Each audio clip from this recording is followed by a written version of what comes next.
Watch me smile when I hear you scream. A little more, a little more. You got me smiling. A little more,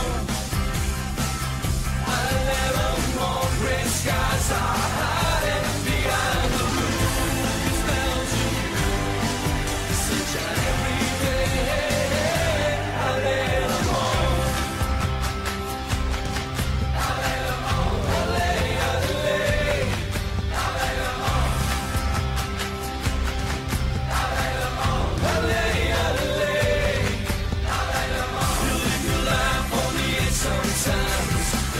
Turns out okay. This is your life, this is your time. Ain't gonna be no replay. No way, play it through, don't be no fool. There's always another day. Never forget and have no regrets. Stars are made this way. A little more, a little more. You got me smiling. A little more, a little more. Gray skies are hiding behind the blue. It's down to you, it's social every day. A little more, a little more. A little more, a little more. A little more, a little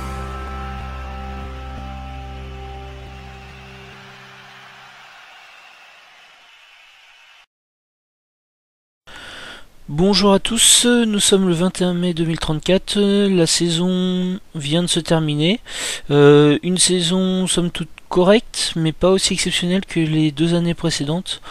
Et il y a des raisons à cela, hein, c'est qu'on ne gagne rien cette année.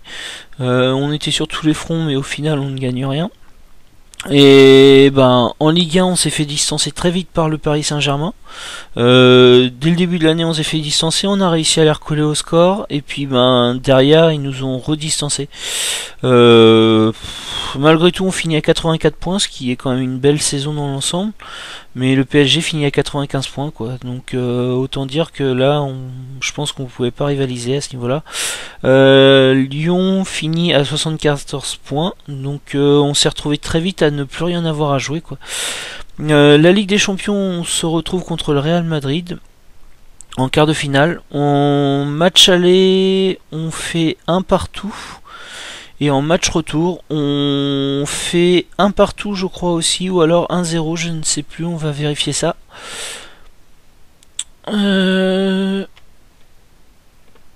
En match retournant on perd 1-2, et la raison elle est simple, c'est que Kouyaté se fait expulser à la 26e minute, donc on a fait pratiquement tout le match à 10 contre 11.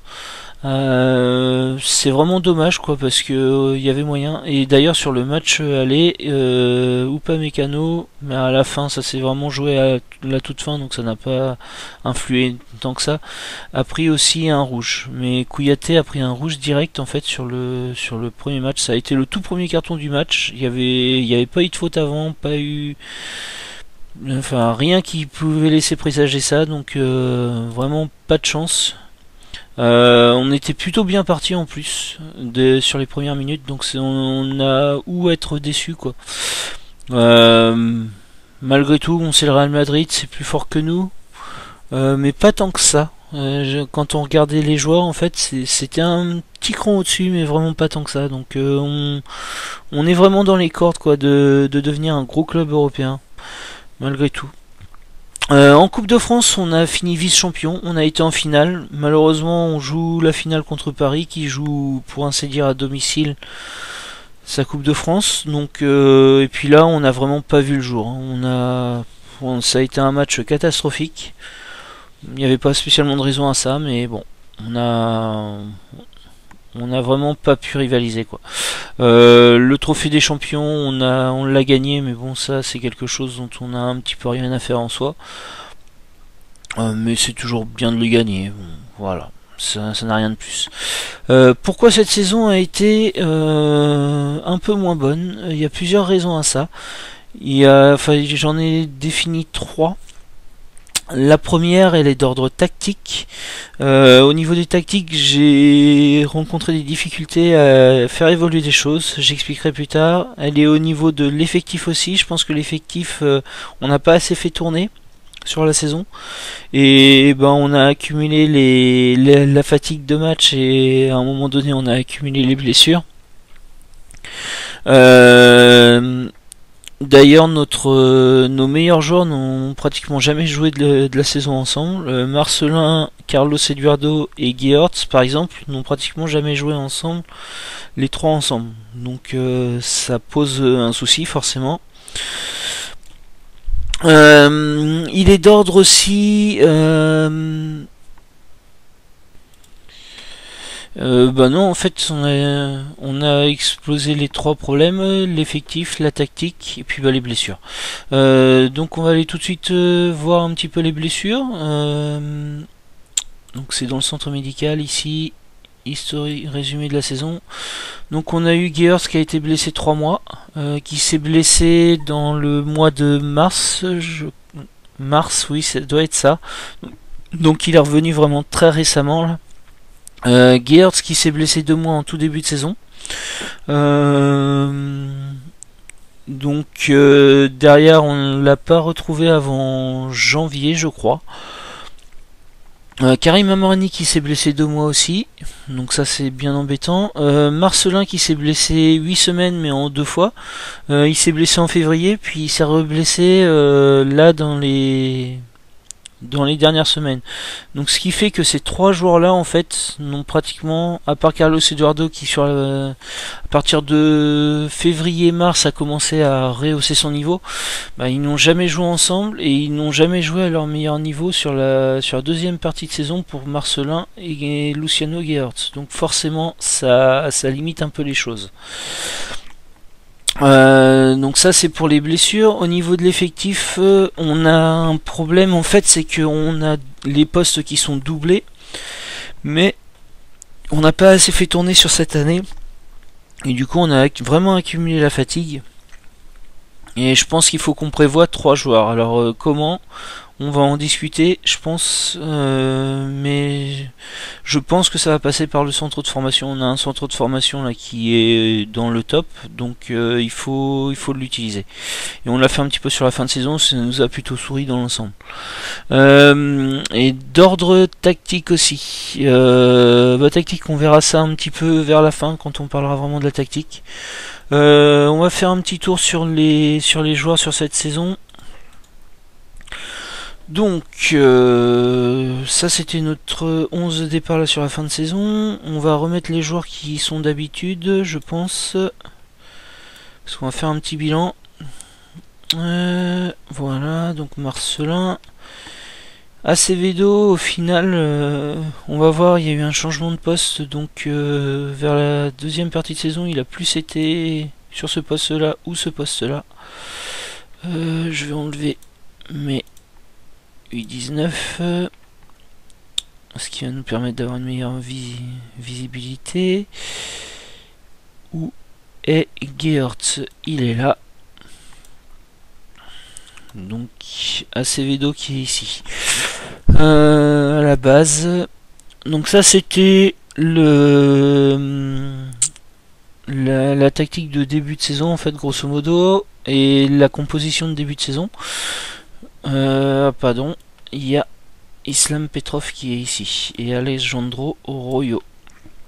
Alejandro Royo qui a fait une bonne saison dans l'ensemble, mais pas exceptionnelle, et il nous est arrivé un petit contretemps, c'est que on n'a pas réussi à le re-signer, et en plus il a re-signé un contrat ailleurs, donc du coup on va le perdre sans indemnité.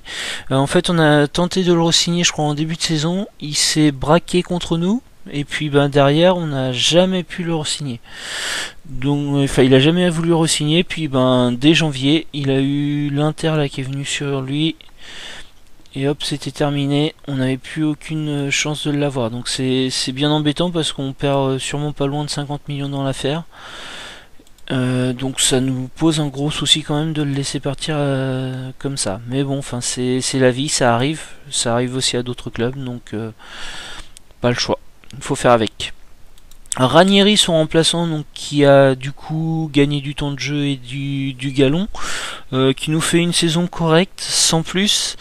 Donc à voir si s'il va rester titulaire ou s'il va falloir lui trouver un remplaçant. Ça va être le travail de l'intersaison. Trouver soit un deuxième joueur du même niveau pour les faire tourner tous les deux, soit trouver un vrai joueur qui sera vraiment meilleur là, et un vrai gardien de but de Ligue 1 de très haut niveau. Pas évident parce que les finances sont pas au mieux, on en parlera après. Au niveau du flanc droit, donc Carlos Eduardo qui nous a fait une bonne fin de saison, mais un début de saison du coup compliqué dû aux blessures. On l'a re-signé pour la saison prochaine, donc un tarif conséquent, mais c'est un joueur, il fallait absolument le re-signer. C'est le meilleur arrière latéral du jeu, je pense. Je le pense honnêtement maintenant, pour avoir vu quelques latérales des gros clubs à cet âge-là, il n'y a pas mieux, très clairement, et je pense qu'il deviendra le meilleur. Donc il faut qu'on appuie là-dessus, hein, très clairement. Il a perdu, sa tendance à se blesser souvent, je crois, non? Ah, on le voit pas là. Peut-être rapport médical. Ouais, non, il a toujours une fragilité physique, donc ça c'est un peu embêtant. On aimerait bien réduire ça parce que ça nous pénalise un petit peu, mais bon, enfin c'est un joueur vraiment hors norme, donc très content quand même de l'avoir. Et du coup il a été remplacé par Amrani. Amrani qui a fait une excellente saison pour son âge. Il nous a bien dépanné au poste derrière latéral droit du coup. On l'a re-signé à 117K à la saison, c'est correct, et je pense qu'il fera un remplaçant de très grande qualité à l'avenir. Alors à voir par contre si c'est réellement un latéral qu'il faudra. Il joue en défenseur latéral attaque. Peut-être trouver un vrai latéral droit en remplaçant, et lui peut-être le mettre vers le centre et en faire un milieu défensif, enfin un milieu central défense, peut-être à voir, c'est peut-être une réflexion à avoir sur lui. Mais néanmoins c'est un remplaçant de luxe là pour le coup, et c'est très bien, il est très jeune, donc on le conserve. Burton qui a fait encore une très bonne saison.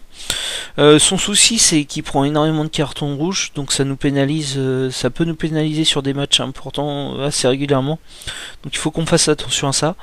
Son souci actuellement c'est qu'il a 30 ans, donc il va falloir gentiment le revendre. Est-ce qu'on a du monde dessus? Personne. Donc je pense pas qu'on va non plus pousser dessus, mais il va falloir le revendre. Là ça va commencer à devenir important. Donc à voir comment l'intersaison va se passer avec lui. Il est potentiellement dans les joueurs qu'on peut vendre. Upamecano, qui est sur un déclin évident là au niveau physique, là il était plus du tout au niveau de la Ligue 1. On était dans l'attente en fait qu'il soit en fin de contrat pour pouvoir le re-signer en fait de moins en moins cher à chaque année, et puis en faire un formateur de luxe là auprès de nos jeunes. Mais bon, ça n'a pas été, puisque on a un groupe, un club chinois, c'est bien ça, c'est un club chinois qui est venu dessus et qui l'a signé. Bon, c'était le risque, hein, mais bon, enfin là pour le coup il n'y a pas de regret. Lui c'était pas un joueur sur lequel on comptait l'année prochaine, là très clairement. Et cette saison en fait il nous a causé quelques petits buts par son manque de vitesse, je pense. Ses qualités physiques de toute façon, parce que qualité technique et mentale il est au-dessus, mais ses qualités physiques nous ont pénalisé là je pense sur cette saison. Donc voilà, pas de regret pour le coup là qui partent. Même si c'est, enfin, on aurait aimé le conserver sur quelques années pour la formation des jeunes, mais juste ça. Yann Dubois qui a joué beaucoup plus cette année, qui fait une saison correcte, mais pas suffisante pour devenir le remplaçant de Upamecano là au poste.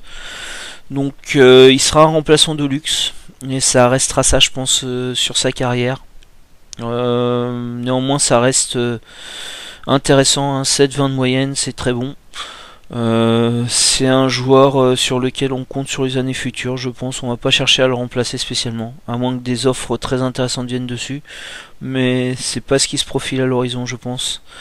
Jurjev qui a fait une saison très correcte, voire très bien, et puis bah, qui s'est blessé sur la fin, c'est dommage. Néanmoins, c'est aussi un remplaçant de luxe. Alors, il a réclamé dans le courant de saison à jouer titulaire. Le problème c'est que Burton est à la place. Est-ce que on trouverait pas un jeune remplaçant qui lui permettrait à lui d'être titulaire et à Burton d'être vendu? Peut-être, ou alors de le revendre lui. Non, en tout cas sur les deux là, je pense qu'il y a quelque chose à faire là. Burton et Jurjev, il y en a un qui me semble en trop pour l'avenir. Petrov qui a fait une saison très correcte. Ses qualités sont indéniables pour la Ligue 1. Alors on a refait une petite révision tactique sur son poste vers la mi-saison. On lui a mis centré en profondeur, ce qui permet en fait de le faire centrer en fait d'un peu partout du terrain, et ce qui le rend plus dangereux du coup, parce que au niveau attaque autrement, enfin avec Marcelin il a pas beaucoup d'espace, et puis bah c'est plus un défenseur qu'un attaquant au final, je trouve, même si c'est très correct en attaque hein, pour le coup, mais la qualité de dribble pénalise pas mal. Je me pose la question s'il faudra pas le faire jouer en défenseur latéral, et je pense que c'est ce que je vais faire, je vais essayer ça à un moment donné. Maintenant aussi il y a autre chose qui se pose, c'est qu'il a 29 ans, qu'il a encore une valeur marchande intéressante, et il faudra le vendre ce jour-là, il faudra pas le conserver éternellement. Donc si une offre se présente, je pense qu'on le vendra là. Je pense que ça va être le bon moment. De toute façon là je pense que globalement on va arriver dans une petite saison de transition gentiment. Pourquoi? Parce que je me suis rendu compte que mes jeunes en fait sont vraiment au top niveau dans l'ensemble. Et ben ce qui nous manque en fait c'est l'expérience pour rivaliser avec les gros clubs. Et les gros clubs en fait ont des joueurs de 30 ans, 31 ans. Donc je pense que quand ils vont arriver à 25-26 ans, ces joueurs-là, ils seront vraiment 25-26 ans de moyenne, bien sûr. Ils vont vraiment être déterminants pour la suite. Donc et ils vont y arriver là, dans les années qui viennent, dans les 2-3 saisons. Donc il n'y a pas de raison de s'inquiéter, il faut les conserver et bien les entourer. Ça va être ça l'objectif là sur la suite, par des jeunes intéressants. Son remplaçant c'était Guillermo Caranente, qui était arrivé à l'intersaison, qui a fait une saison intéressante pour une première saison, sans être exceptionnelle mais intéressante. Alors lui je pense que c'est vraiment un défenseur latéral pour le coup. On va essayer de le travailler sur ces centres là parce que ça manque un petit peu, mais sinon c'est des qualités de top niveau hein. Au niveau mental, au niveau physique c'est très correct. Il faudrait le travailler sur sa vitesse, son accélération aussi peut-être. Voilà, mais autrement c'est un défenseur latéral de très bon niveau là, et qui va probablement devenir titulaire dans les années futures, je pense, à moins qu'on trouve vraiment mieux, mais sinon c'est ce qui va se passer. Peut-être dès l'année prochaine si Petrov part, à voir. Nous avions donc Ibanez en Regista soutien, qui a fait une saison encore très très solide hein. Bon, il y a pas grand chose à dire, c'est un joueur vraiment sur lequel on compte pour les années futures. On aimerait le faire s'améliorer, oui c'est ça, sur sa technique un petit peu, ça on aimerait bien, et son accélération, son équilibre un petit peu, ce serait bien pour le poste. Mais bon, enfin il a du 15 partout là, hein. C'est du top niveau européen, donc voilà, il n'y a pas d'inquiétude à avoir, ça va devenir un très très bon joueur. Un très grand joueur, c'est déjà un très grand joueur, mais ça va devenir un énorme joueur, je pense, dans le monde. Le poste de regista est vraiment un poste, quand on a des joueurs de qualité, à stat, hein. Enfin à stat, enfin en tout cas à note vraiment élevée. Nous avions dans son remplacement Hugo Carr, qui est le petit jeune, donc qui a fait aussi une saison très intéressante. Voilà, hein, j'explique les notes élevées, d'instant qu'on a des joueurs qui ont un petit peu des stats, ça se vérifie là pour le coup, parce que au niveau des stats, ben il est pas exceptionnel, hein, il est très correct. C'est un joueur de Ligue 1 sans plus, mais voilà, il finit à 7,46 la saison quand même. Grâce à ça, tout simplement. Donc c'est le remplaçant, là on l'a fait jouer quand même pas mal, 18 matchs, et bah il tient la route, donc ça va être notre remplaçant attitré de Ibanez, sans problème. Au poste de milieu axial défensif, le titulaire était Abel, alors là il a vraiment gagné ses galons cette année. Très clairement, il a pris le poste de titulaire et il le gardera là pour les années futures, je pense. Le souci, c'est que c'est pas vraiment en soi un défenseur axial latéral au niveau de ses tacles. Son placement qui est pas top niveau européen. Mais bon, enfin, je pense vu les autres joueurs que j'ai vus dans les gros clubs, il y a des clubs qui se baladent avec des joueurs bien plus faibles que lui. Donc, on va le conserver, hein, et on va le faire devenir un top joueur européen, quoi. Ce qu'il va devenir, très clairement, je pense, en poste de milieu défensif. Sachant qu'il peut aussi être un mezzala, il a joué plusieurs fois cette saison à ce poste-là, ça lui convient bien aussi. Voilà. C'est un joueur vraiment assez important dans notre dispositif et dans le futur. Son remplaçant cette année, c'était Ruli Mutombo. Ruli Mutombo qui était notre retour du RC Lens qui avait été prêté, et puis ben quand on avait vendu Seric et qu'on n'avait pas réussi à lui trouver un remplaçant de grande qualité, qui du fait que Massard avait refusé des offres en début de saison. Il avait eu 2 offres qu'on jugeait intéressantes et il avait refusé les offres de contrat pour des gros clubs pourtant, donc c'est un peu étonnant, mais voilà, ça c'est ce qui s'est passé. Donc du coup on l'a fait revenir et bah on regrette pas, hein, parce qu'il nous a fait une saison très intéressante pour un début, et en plus il a des qualités et il va devenir un joueur très intéressant dans notre dispositif, puisque l'année prochaine on va le mettre défenseur relanceur titulaire. Tout simplement, il a les qualités pour. Son seul défaut, c'est son accélération et sa vitesse et son jeu de tête. Enfin, c'est ses seuls défauts, quoi. Pour le reste, c'est du qualité top européen dans l'ensemble, ou ça va le devenir. Ça peut le devenir là d'ailleurs en vitesse et en accélération, hein. En tête, je pense pas que ça le deviendra, parce qu'on l'a fait travailler, il tique un peu sur ce travail-là, mais bon, enfin, on va continuer un petit peu après, hein, quand on rentrera dans le domaine technique, dans son étape de carrière. Mais voilà, donc c'est un joueur là vraiment, il va devenir notre titulaire, défenseur, relanceur l'année prochaine, très vraisemblablement. On l'a fait jouer là sur quelques matchs à la fin de saison, et sans avoir la connaissance du poste, c'est très correct. Donc je pense que ça va devenir un très bon joueur à ce niveau-là. Kouyaté, notre mezzala soutien, qui a fait une saison correcte, assez bonne, mais moins bonne que les années précédentes. Donc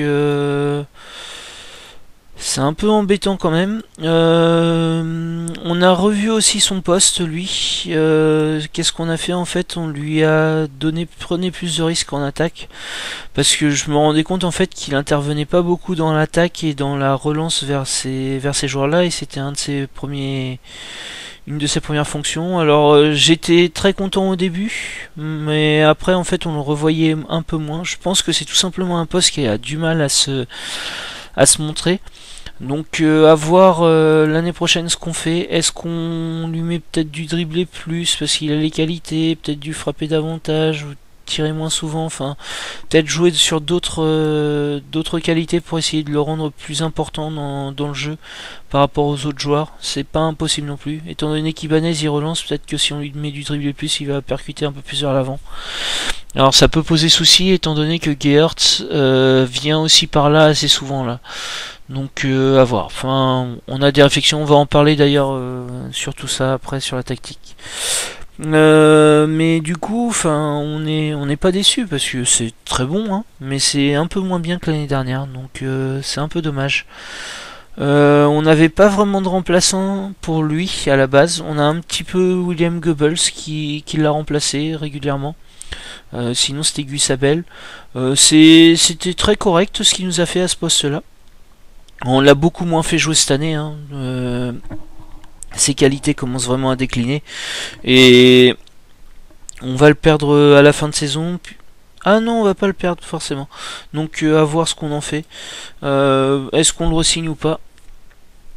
Je ne sais pas. Je pensais qu'il avait re-signé ailleurs. Mais ça n'a pas été le cas. Je suis pas sûr qu'on le re-signe. On va voir. Ça dépendra aussi de l'offre qu'il accepte. Mais c'est un bon joueur, donc peut-être que ça pourrait être intéressant dans la formation des jeunes notamment.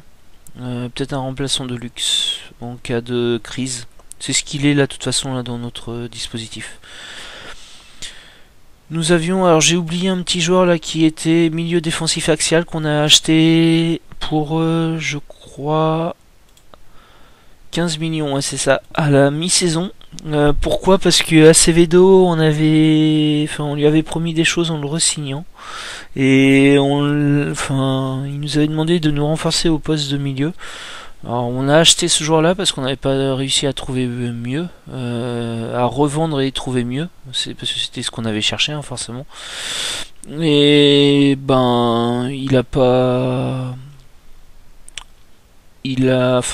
il est venu, lui, ce joueur-là, il est correct, il est intéressant, il peut devenir très intéressant. Bon, il a 23 ans, il est encore jeune, ça va être exceptionnel, personnalité équilibrée, c'est un défenseur central, son souci c'est l'accélération et la vitesse, hein, très clairement. Là par contre, il est vraiment très pauvre à ce niveau-là, pour le niveau européen, voire même la Ligue 1. Bon, la Ligue 1, je pense que ses qualités de mental et technique prennent le relais quand même et suffisent. Mais ça c'est un problème au niveau européen quand même. Alors c'est un joueur qui est hors UE, donc il prend une 4ème place. Donc l'année prochaine, est-ce qu'on le conserve, est-ce qu'on le revend? Le revendre, je ne pense pas, parce qu'on l'a acheté 15 millions, il a qu'une valeur de 9 millions. On l'a acheté un petit peu cher, très clairement. Mais bon, enfin, on était vraiment en fin de mercato et je pense qu'on a un petit peu paniqué sur Acevedo et on n'aurait pas dû l'acheter, mais bon, enfin c'est fait, il nous a servi un petit peu, il va nous servir l'année prochaine si on trouve pas mieux, on va voir. Sinon on le prêtera. Voilà, donc c'est un joueur qui devrait intéresser quand même pas mal de clubs et le but ça va être d'essayer de le faire prendre la valeur là des 15 millions pour le revendre. Pour le coup, c'est pas forcément une bonne opération, mais bon, c'est pas ce qui m'inquiète le plus. Au niveau donc de l'attaquant intérieur soutien, donc nous avions Geerts. Donc qui s'est blessé sur la deuxième partie de saison et ça l'a vraiment pénalisé pour le coup. En plus il était sur une saison vraiment énorme. En fait le fait de replacer Petrov et puis de donner aussi à Kouyaté, alors je sais pas lequel des deux, je sais pas si c'est les deux qui influent, mais ça a permis, alors il y a aussi le replacement de l'attaquant de pointe aussi je pense, et ça y est pas étranger, et ça lui a permis de vraiment s'exprimer là cette saison. Et enfin il nous a fait vraiment une très très belle saison. C'est dommage qu'on le trouve que maintenant quoi, parce que si on l'aurait trouvé l'année dernière je pense qu'on gagnait encore sur la tactique. Mais bon, enfin c'est fait. C'est un joueur qu'il va falloir revendre là aussi. Il n'y a pas d'urgence non plus, mais là il va perdre vraiment en qualité, sachant que ses qualités physiques naturelles sont pas énormes. Là il va vraiment falloir le revendre. Donc cet été je pense qu'on va essayer d'insister sur le fait de le revendre. Est-ce qu'il intéresse des clubs? Oui, il en intéresse quelques-uns, des gros clubs, donc c'est peut-être c'est vraiment le moment là, je pense, d'essayer de le revendre. Il faut. C'est un joueur dont on va peiner à se séparer parce qu'il a une valeur sentimentale. Il a joué une bonne partie de sa carrière chez nous. Il est revenu quand il était parti. Mais je pense que voilà, on n'a pas trop le choix là. On n'a pas trop le choix si on veut pas perdre d'argent dessus. Donc voilà, vente très très probable. Elias Massard, son remplaçant, qui a fait une saison pas terrible comparé à la saison dernière. 7,80 la saison dernière, non, 7,04 la saison dernière, 6,84 cette année. C'est vraiment peu. On a essayé de le vendre. Il a pourtant pas été mécontent sur la saison, donc il n'y a pas vraiment de raison qu'il rate comme ça. Il a des qualités quand même pour être top joueur européen. Donc je ne comprends pas pourquoi il n'a pas mieux tiré son épingle du jeu. Pareil, questionnement là sur ce joueur-là. Vente ou pas, là va y avoir questionnement. Important. Marcelin. Qui a fait une très belle saison dans l'ensemble malgré ses blessures qui l'ont bien pénalisé. C'est un top joueur européen là pour le coup, vraiment. Il a été ballon d'or je crois plusieurs fois déjà. Et je crois qu'il l'a encore été cette année. Plus de buts que la saison dernière, mais en même temps la saison dernière il a été blessé beaucoup. Au niveau des notes c'est de l'équivalent plus ou moins chaque saison. Il est à 29 buts au total. La saison dernière, il était à 19 buts, mais avec moins de matchs dans les autres catégories. Il nous a servi peut-être un peu trop justement, donc il faudra peut-être que les remplaçants prennent un peu plus le relais, notamment sur lui pour pas le blesser.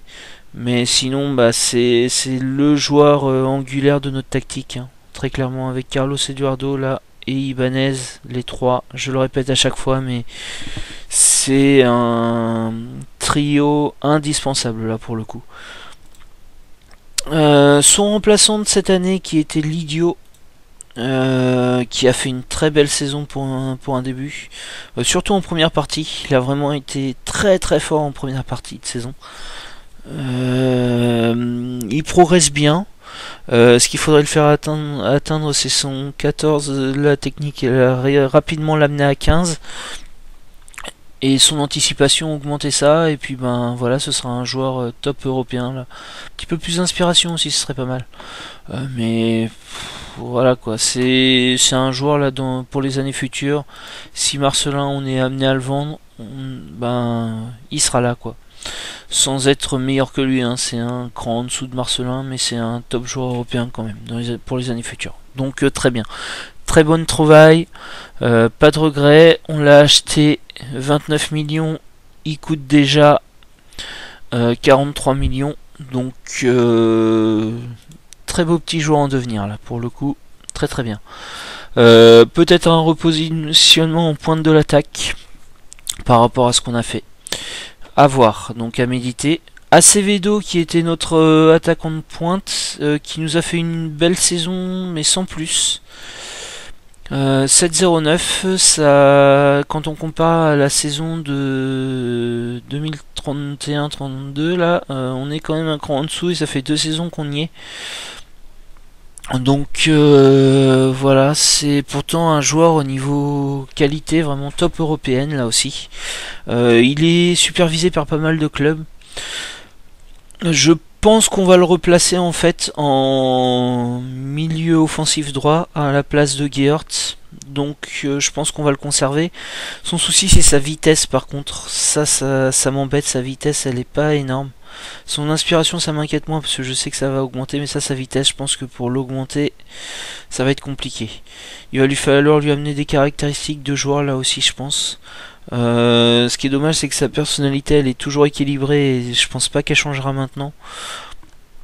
Donc comme je disais on l'a re-signé pour 607 la saison, mais bon c'est pareil, c'est un joueur là, c'est top européen, donc c'est ces prix là maintenant, ça va être du 1 million à chaque fois, donc fallait le re-signer là, quoi qu'il arrive. Le but c'est de le conserver et de le revendre très cher s'il est vraiment amené à partir. On avait derrière lui François André. François André qui est sur une saison vraiment moins bonne que l'année précédente, 6,90 l'année dernière, 6,78 cette année. C'est dû en fait au fait qu'il a un moral bas parce que il y a eu le Manchester United qui est venu sur lui, qui nous a posé 103 millions sur la table quand même, c'est une somme énorme. On l'a accepté au début, puis après, je me suis dit en fait à 24 ans, est-ce qu'on trouvera mieux? Est-ce qu'on a vraiment des raisons de le vendre? On n'en avait pas, donc on l'a conservé pour le moment. Je pense qu'on a fait une erreur quand même d'un certain côté, parce que, je suis pas sûr qu'on retrouvera une offre comme ça. Mais par contre, voilà, tous les clubs qui sont intéressés par lui, c'est vraiment impressionnant. Donc, je pense que ça va être compliqué de le garder quand même, parce que là, sur la fin de saison, il a pas arrêté de dire que, il est prêt à changer de club tout le temps. Il change pas sur ce niveau-là. Donc je pense que ça va être compliqué de le conserver. C'est dommage parce que c'est une identité du club, c'est le petit jeune formé au club qu'on a conservé toute notre carrière. Mais bon, je pense que là, on va pas avoir le choix. Donc, on en fera très certainement les frais, mais on n'aura pas le choix. On a fait donc côté tactique, on va en parler. On a fait un repositionnement, donc on en a parlé de Kouyaté où on a prenait plus de risques sur les passes, et lui on a fait centrer en profondeur. Et le gros changement tactique, en fait, il a été sur l'attaquant qui était un faux neuf. Le problème du faux neuf, en fait, c'est qu'il était ici, mais il était jamais là. Et on n'arrivait pas à le trouver, et il servait un petit peu à rien les trois quarts du temps. Alors je sais pas si sur une tactique, si dans la réalité un faux neuf n'aurait pas été intéressant, mais là dans le jeu, vraiment c'est un poste on a abandonné, là ça nous pénalisait plus qu'autre chose. Et du coup en fait ce qu'on a fait, c'est qu'on a cherché un attaquant de pressing, mais l'attaquant de pressing, en fait, on lui a mis les qualités d'un attaquant avancé. Donc on l'a mis en attaque et on lui a mis dribbler plus et prenez plus de risques. À voir si on mettra décrocher plus souvent, mais voilà. Donc c'est quelque chose en fait qu'il faut. Je pense qu'on a bien fait parce que ça a permis de débloquer le départ de saison qui était vraiment catastrophique à ce niveau-là. Là sur les attaquants, on n'arrivait plus à rien faire. Et en fait ça a débloqué le jeu, ce repositionnement. Donc je pense que ça c'est quelque chose qu'on va conserver. À voir si on le fait passer en attaquant avancé uniquement. Mais je me suis dit en fait que comme on a un pressing qui est intense et qui est très haut sur le terrain. D'ailleurs là il a un petit peu... Ah oui non c'est la tactique ici. Même sur cette tactique là quoi, qui est très haut sur le terrain, je pense qu'un attaquant de pressing c'est pas mal. Et donc voilà, on a plutôt bien fait dans l'ensemble, je pense. Alors le souci c'est que Acevedo n'a pas ces qualités-là, hein, il n'a pas d'agressivité, il en a ailleurs vraiment, mais pour le top européen il les a pas. Donc c'est pour ça que va sûrement y avoir un repositionnement là. Par contre François André les a, donc c'est dommage parce que il y a des chances qu'il parte sur cette année, mais il les a. Donc c'est notre attaquant de pressing. C'était notre attaquant de pressing un petit peu titulaire. Et on a aussi un joueur qu'on n'attendait pas à ce niveau-là, mais qui s'est montré intéressant, qui est Lydio, qui a des qualités d'attaquant de pressing. Donc notre attaquant de pressing, en fait, on l'a plus ou moins. Manque de concentration, hein, par contre, un peu de manque de puissance, mais sinon c'est des qualités top européen ou pas loin. Donc ça le sera dans le futur, top européen quoi qu'il arrive. Donc, s'il progresse bien sûr, mais je pense qu'il va progresser, il n'y a pas de souci. Donc c'est plutôt de bonne augure pour la suite ça. Il se peut qu'il passe titulaire l'année prochaine du coup, avec ce repositionnement là. Voilà, la tactique autrement me plaît toujours, hein. Le fait d'avoir fait, on a fait aussi des choses, alors on a des soucis aussi, on va en parler. On a changé à un moment donné, on a mis passer dans les espaces. C'était intéressant parce que ça a vraiment débloqué le jeu. Mais on a un souci en fait à déterminer, on a enlevé, concentré le jeu dans l'axe. En fait on l'avait mis à la base pour que le ballon vienne tout de suite sur Ibanez, mais on se rend compte en fait, je l'ai enlevé et je me rends compte que le ballon passe énormément par Ibanez quoi qu'il arrive, Et comme on a sortir de la défense, en fait, il est tout le temps présent là, il a le ballon et il renvoie très vite. Donc il n'y a pas de raison de le mettre et on l'enlève et c'est pas mal, ça fait une consigne en moins. Si on a tendance à avoir beaucoup de consignes sur nos matchs. Le passer dans les espaces, on l'a mis à un moment donné. Alors le souci qu'on a en fait, c'est qu'on a du mal à déterminer quand il faut pas le mettre et quand ne pas le mettre. Ça c'est un problème. Je sais pas l'analyser sur le terrain. Donc ça c'est un souci et ça nous a pénalisé sur la saison. Pareil sur ces choses-là aussi. Analyser sur le terrain en voyant les joueurs jouer, s'il faut mettre tirer à vue, s'il faut mettre centrer de loin ou s'il faut mettre jouer dans la surface. Je me suis rendu compte en fait sur le dernier match, parce que j'ai joué toute la saison sans jouer dans la surface et j'ai mis jouer dans la surface sur le dernier match et ça, j'ai eu énormément beaucoup de plus d'actions quoi.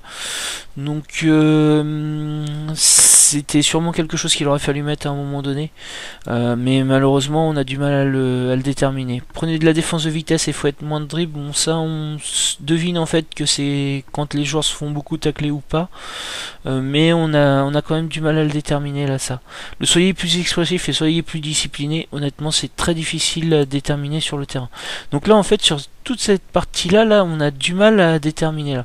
On a beaucoup joué sur le rythme plus élevé et le jeu large et ça nous a plutôt souri dans l'ensemble, mais ça fait des saisons et là en fait il faut qu'on progresse sur ce côté là tactiquement. Là on a du mal à déterminer. Là dans l'ensemble on arrive à déterminer quand est-ce qu'il faut changer, donc là on n'est pas trop mal. L'intensité du pressing c'est pas toujours évident de le déterminer, et faites un marquage plus serré, ça je sais jamais quand est-ce qu'il faut le faire, donc je l'ai pratiquement jamais fait, et peut-être que ça nous a posé souci. Donc voilà, on a des soucis au niveau de la tactique à déterminer en fonction de ce qu'on voit en match, et ça c'est notre problème principal au niveau de la tactique.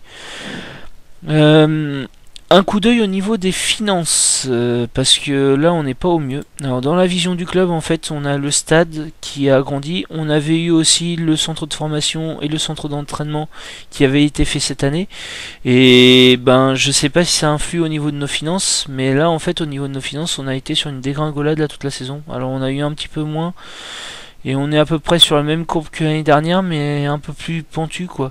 Donc et là en fait on est dans le négatif, donc si on continue comme ça sur les saisons qui viennent, ben, on sera dans le négatif systématiquement.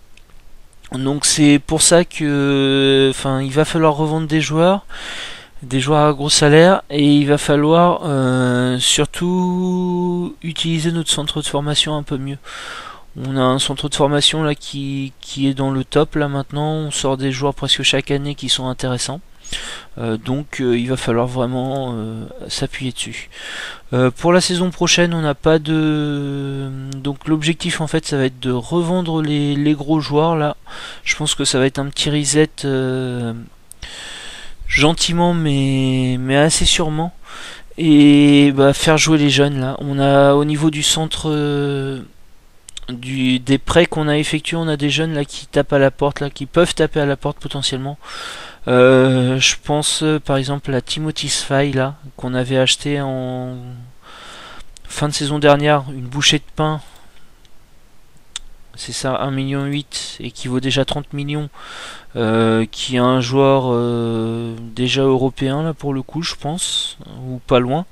Donc ça c'est un joueur qui pourrait venir chez nous, il pourrait faire le lien derrière Marcelin par exemple, on commence à se dire ça. Manque un petit peu de vitesse mais ça pourrait être intéressant. On a Damien Gasnier, alors lui je suis pas sûr qu'on le fasse jouer, on va peut-être plutôt le revendre ou le reprêter, ça va être à voir. Par contre Eric Hart, ça c'est un joueur sur lequel il va falloir avoir un questionnement parce que il est énorme, mais on n'a pas de place pour lui dans notre système de jeu. C'est un attaquant en retrait très clair et ben on n'a pas besoin d'attaquant en retrait au final. Donc ça va être un vrai questionnement là ce joueur là, parce que là pour le coup c'est un joueur top européen dans les années futures. Alors son souci c'est qu'il a joué à Bordeaux, on l'avait relancé à Bordeaux parce qu'il avait fait une belle saison, mais alors là c'est la dégringolade, Bordeaux descend en Ligue 2, donc on va essayer de le garder et de le reprêter l'année prochaine. Je pense que ça va être une leçon aussi à apprendre. C'est que des joueurs qui participent à une montée en Ligue 1, faut surtout pas les signer dans le même club la saison suivante. Parce que ce club peut potentiellement descendre, quoi. Adil Boudra, là c'est un défenseur central qui est intéressant à 18 ans. Par contre on va sûrement plutôt le laisser en prêt. On a quelques petits jeunes là d'autres en défense centrale qui sont intéressants, mais il a des qualités quoi. Soucis de placement par contre et de sang-froid qui sont évidents. Ça c'est quelque chose sur lequel il va falloir qu'il progresse. Ismaël Kaba, donc qui est un attaquant aussi de pointe ou qui peut être sur le côté derrière Marcelin. Donc c'est aussi un joueur à prendre en compte, qui sort sur une saison moyenne, mais Nantes a fait une saison très moyenne. Donc je pense qu'on va le reprêter à un autre club la saison prochaine. Là, on va essayer qu'il ait des meilleures notes pour progresser un peu plus. Néanmoins, il progresse. Hein, on voit, ce sera un joueur bon européen. Bon joueur européen. Rotella qui est une déception au niveau des notes parce qu'il n'arrive pas à jouer quoi. Il progresse bien mais il n'arrive pas à jouer. Donc à voir. Est-ce qu'on le reprend l'année prochaine et on le fait jouer chez nous? C'est une possibilité. Il a des qualités pour. Il pourrait être un remplaçant intéressant en milieu défensif axial notamment. C'est pas un autre joueur, hein, de toute façon, c'est pas un joueur qui a d'autres qualités, mais il pourrait. Faudrait voir aussi en défense centrale relanceur, il pourrait peut-être être intéressant aussi à ce niveau-là, mais il manque peut-être de qualité de détente là et physique pour aller à ce poste-là. Mais voilà, c'est un petit peu une déception là à ce niveau-là quoi sur le prêt. Beretta qui fait une très belle saison, donc est-ce que si Petrov enfin on le vend, est-ce qu'on ne le ferait pas jouer? Je pense que d'ailleurs il va falloir qu'on le re-signe, ça va être une des priorités. Bah d'ailleurs on l'a re-signé. Non? Ah non, bah non, bah il partira. Non? Non, pardon. Attendez là, qu'est-ce qui se passe? Ah bah si, c'est ça, il partira en fin de contrat, donc on l'a perdu. Génial, on est fort des fois pour lâcher des joueurs comme ça. Zungu qui est décevant là pour le coup. On en avait de bons espoirs et puis je pense qu'on va essayer de le revendre à un moment donné. Il arrive en fin de contrat, on va le re-signer, ça oui, mais qu'est-ce qu'on en fera? Bonne question. Voilà donc. Au niveau des finances, là, c'est clair qu'il va falloir rehausser ça, là. Ça, il faut le rehausser. Bon, là, ça rehausse un petit peu sur les derniers mois, donc c'est quand même assez encourageant, mais je pense qu'une vente ferait pas de mal, là, pour le coup, pour bien relancer le truc. Le souci, c'est qu'on n'est plus qu'à 35% de recettes des transferts, donc ça, c'est embêtant. Voilà, donc c'est la fin de cette saison. Alors est-ce qu'il y aura une autre saison? Je ne pense pas dans l'idée, étant donné que FM21 arrive là dans les jours qui viennent. On est début novembre en fait dans la réalité, et je pense que je vais mettre les mains dessus et je vais relancer une partie avec Le Mans. Alors on verra si elle me mènera aussi loin. J'aimerais bien d'un côté, parce que j'ai vraiment pris énormément de plaisir sur cette carrière là. Faire évoluer mes joueurs, trouver les pépites là comme Marcelin, ça a vraiment été un grand plaisir ça. Marcelin et Carlos Eduardo, ça a vraiment été un grand plaisir de trouver ces joueurs là, parce que c'est des joueurs qui correspondent à la réalité, dans des joueurs que j'aimais beaucoup. Ça c'est vraiment un petit Roberto Carlos quoi, très clairement. Et Marcelin c'est un genre de Thierry Henry quoi, et ça me convenait vraiment de manière fabuleuse quoi. Donc est-ce qu'on pourra retrouver autant de plaisir sur une autre carrière? Je sais pas, mais néanmoins celle-là vraiment on a. Puis il y a aussi le fait qu'on ait gagné des titres, c'est la première fois qu'on gagne des titres, qu'on va aussi loin de toute façon dans les années, hein. On n'a jamais été aussi loin. En général on arrête au bout d'une dizaine d'années maximum, mais là on a été un peu plus loin et ça nous a souri. Donc Voilà, donc à voir sur les saisons futures. On va conserver cette tactique-là, je pense, sur les prochains épisodes. Sur les prochains épisodes et sur le prochain FM, on va la retester cette tactique-là parce qu'elle me plaît bien quand même. Le type de jeu me plaît bien. Alors, faut trouver un Registas, c'est ça qui est le souci. Et puis le Mans part de très bas. Hein. De toute façon, je prends que le Mans. Mais voilà. Donc voilà. C'était le bilan de la saison. Peut-être la dernière vidéo aussi, à voir. J'espère qu'elle vous aura plu. Et puis ben nous on se retrouve pour soit le prochain FM ou avec les débuts de ma partie, soit pour la fin du mercato. Je me demande si je vais pas quand même faire le mercato là pour voir ce que je pourrais faire. Ça me tente bien quand même d'essayer de remodeler cette équipe là. Voilà, et ben je vous dis à bientôt et bon match à tous.